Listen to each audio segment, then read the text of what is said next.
Boy, oh boy, I have a lot to say, but I can't say half of it, because spoiler. So here's what we're gonna do. You're gonna like this video and subscribe to this channel. I'm going to tell you to stop what you're doing and go watch this movie immediately, and then you're gonna fire up Netflix and do it. Having watched said movie, you will then return to this video for a couple minutes of spoiler talk you'll be glad you came back for. But until then, welcome back everybody. I'm Jake, the Scary Story Guy, and today we're talking about It's What's Inside, a sci-fi, horror, comedy, thriller, I don't know what it is film that just dropped on Netflix last week. And guys, the first thing to say about this movie is that it is a must-watch, okay? A must-watch. So if you're one of those people who all you need is the recommendation, you don't want to know anything else about it, then go watch the movie. Wait no further. But if you want to know just a little bit more, here goes. It's What's Inside is the story of a group of college friends who get together a decade later to celebrate one of their weddings. So they all get together for this party, and another member of this group of friends, who's been kind of estranged from the rest of them, he shows up to this party with a mysterious suitcase, and he wants to play a game. Is that intriguing enough for you? If so, go, watch it now. Man, I'll never become the next Jeremy Jahns if I keep shooing people away from my video. Okay, that was the last time, I swear. Let's keep going. Turns out, this mysterious suitcase contains a device that enables everyone at the party to switch bodies, like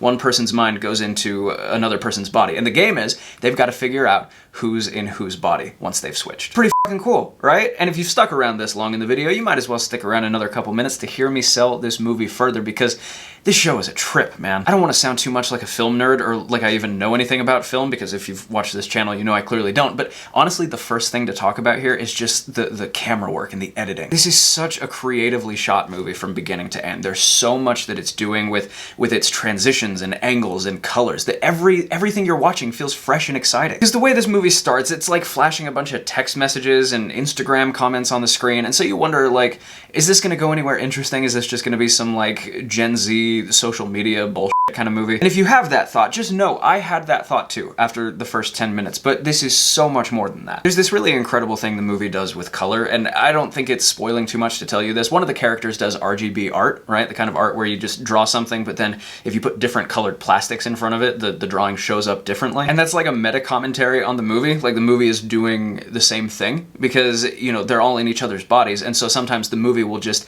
switch colors as if like a colored piece of plastic was put in front of the lens, and that will show you the truth, like who's actually in whose body. It's really creative. And beyond that being a very cool storytelling method, you're grateful for it as the viewer because you need it. I was actually shocked how with it this movie expects the viewer to stay. Like, this is not a movie that you can just put on in the background and just kind of half watch and expect to know what's going on. It's surprisingly smart, like I said, especially for a movie that starts off with a lot of Instagram comments running on the screen, and because you know that what's happening makes sense. It's just, you're not totally following it all the time. I was actually glad I didn't see this in theaters, because I could pause it when I needed to, like, catch my bearings or rewind it to be like, wait, what just happened? Because Lord knows I had to do that multiple times. But unlike a lot of movies in which a badly told story is resulting in the viewer's confusion, I actually think this is a very well-told story. It just maybe sometimes moves a little bit too fast. I think that's my main complaint, honestly, coming away from it, is that this movie is very enamored of the rapid fire reveal,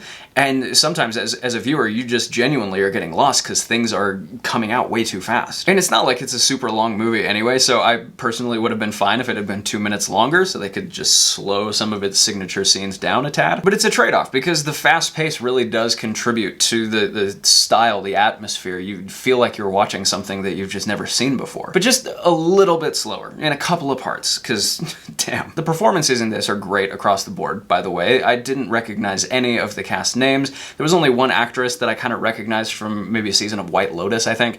But other than that, these were just completely anonymous people to me, and I think that actually really contributed to my enjoyment of the film. Because sometimes if someone super famous is in a movie, their level of fame is such that, like, you can't get who they are out of your head enough for you to actually enjoy the movie. You're just like, that's not a nun. That's Sydney Sweeney. Why did they even cast Sydney Sweeney as a nun anyway? But of course, most of the actors and actresses you've heard of, they're very talented and charismatic. So again, there's a bit of a trade-off here. But It's What's Inside really hit the sweet spot of a bunch of anonymous actors who also had chops and charisma. I can't think of a single one of them who didn't do exactly what the script needed them to do. In terms of negatives, I did think sometimes this movie maybe opted a bit too much for the Knives Out vibe, and let me explain what I mean by that, because I really like Knives Out. But like, there's a difference between a movie that's taking itself pretty seriously and grappling with some interesting questions, and a movie that's just kind of there for the vibes and and the good times. And Knives Out was a great time, and clearly a very interesting detective story, but no one's really grappling with the moral weight of what's happening in that story. It's the same here. Because there are some pretty fascinating questions that this movie poses and then leaves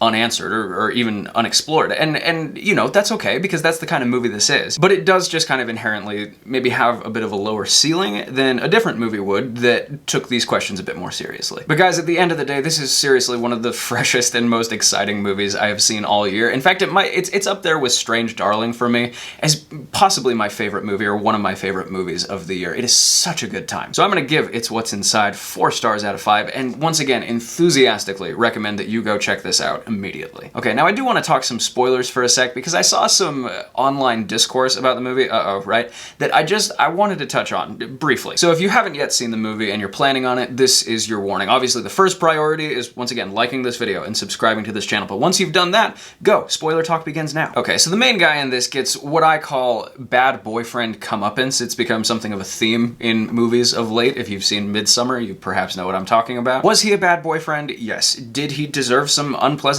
to happen to him? Undoubtedly.